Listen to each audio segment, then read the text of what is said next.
елім қазағым, қайран жұртым, ұстарасыз аузыңа түсті мұртың, жақсы менен жаманды айырмадың, бірі қан, бірі май боп, енді екі ұртың. Сұмдарға жақпас сөзіне орай, соққы жебелдің өзінен абай, сонау бір жылы жол тартқан еді, Зайсанға қарай, өзіне қарай. Жібермей жылап жан кешті халық, алдынан шығып жол кешті барып, абайды күтіп келер деп бір күн жатыр шымбалы дөңбекші бағып. Абайдың мұны, даламның мұны, абайдың жыры, ғаламның жыры, мен оқ берсем қайтеді саған, жаңғыртып тұрып жағанды бүгін. Жеменейм-ау, жебедей жүрек, өтсе де ғасыр кемедей құйғып, абай, мен сені табыстырар едім, қолымда болса зәредей билік. Сұмдармен әлі бітпеген егес, ел жүгіне ешкім жүктемек емес, сен танымаған тыныштық тыным, маған да бүгін түк керек емес. Бұл абай саудагер ғой ақыл сатқан, әртүрлі асылы көп өтпей жатқан, тегін білсен аласың бос береді, тұтасына ешкім жоқ оны тапқан. Шәкәрім. Қазақтың бір мақала өнер алды бірлік, ырыс алды тірлік дейді. Бірлік қандай елде болады, қайтсе тату болады, білмейді. Қазақ ойлайды, бірлік ас ортақ, арт ортақ, киім ортақ, дәлел ортақ болса екен дейді. Олай болса байлықтан не пайда, кедейліктен не залал? Ағайын құрмай, мал іздеп не керек? Осыма бірлік? Жоқ, бірлік ақылға бірлік, малға бірлік емес. Малыңды беріп отырсаң, атасы басқа, діні басқа, күні басқалар да жалданып бірлік қылады. Бірлік малға сатылса, антұрғандықтың белгісі осы. Ағайын алмай бірлік қылса керек. Сонда әркім несібесін Құдайдан тілейді. Әйтпесе Құдайдан тілемейді, шаруа іздемейді. Әуелі біріне бірі пәле іздейді. Не түсін, не ажарын, не өкпесін бұлдап, ол болмаса бір пәле салып, қорғылатып, әйтеуір бірін-бірін алдаудың амалын іздеседі. Мұның қай жерінен бірлік шықты? Ырыс алды тірлік дейді. Ол қай тірлік? Ол осы кеудеден жан шықпағандық па? Жоқ, ондай тірлік итте де бар. Ондай тірлікті қымбат көріп, бұлдаған адам өлімді жау көріп, ақыретке дұшпан болады. Жанын қорғалатып, жаудан қашып, қорқақ атанып, еңбек қылудан, қызмет қылудан қашып, еріншек атанып, ез атанып, дүниедегі әлгі айтылған ырысқа дұшпан болады. Ол айтқан тірлік олар емес. Көкірегі көңілі тірі болса, соны айтады. Өзің тірі болсан да, көкірегің өлі болса, ақыл табуға сөз қыла алмайсың. Адал еңбекпен ерінбей жүріп, мал табуға жігер қыла алмайсың. Кеселді жалқау қылжықпас, әзір тамақ әзір ас. Сыртым пысық ішін нас, артын ойлап ұялмас. Бола тұра тірімін деме. Онан да Алла жіберген ақ бұйрықта өлімнің өзі артық.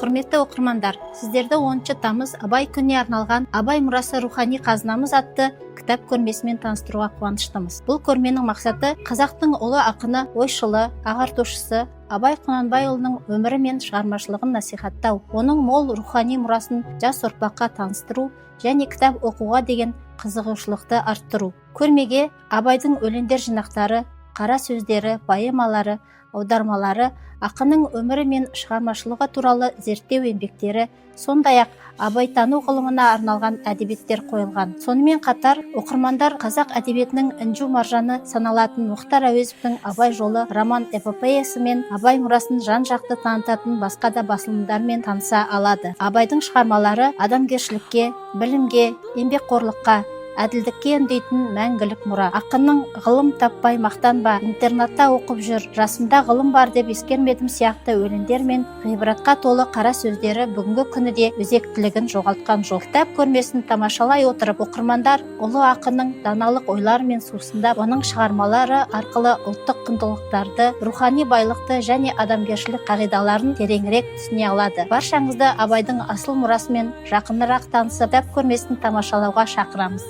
Қалың елім, қазағым, қайран жұртым. Ұстарасыз аузыңа түсті мұртың. Жақсы менен жаманды айырмадың. Бірі қан, бірі май боп енді екі ұрттың. бет бергенде шырайың сондай жақсы. Қайдан ғана бұзылдың, сарт жасырттың. Ұқпайсың өз сөзінен басқа сөзді. Ауызымен орақ ұрған өңкей қырттың. Өзімдікі дей алмай өз малыңды. Күндіз күлкім бұзылды, түнде ұйқым. Көрсе қыздар келеді, байлауы жоқ. Бір күн тыртың етеді, бір күн жыртың. Басыңа би болған өңкей қырттың. Мінеки, бұзған жоқ па елдің сиқын? Өздеріңді түзелер дей алмаймын. Өз қолынан кеткен соң, енді өз. Ағайын жоқ нәрседен етер бұртың, оның да алған жоқ па Құдай құлқын. Бірлік жоқ, береке жоқ, шымпейіл жоқ. Сапырлы байлығын баққан жоққан. Бастами, қолда малға талас қылған.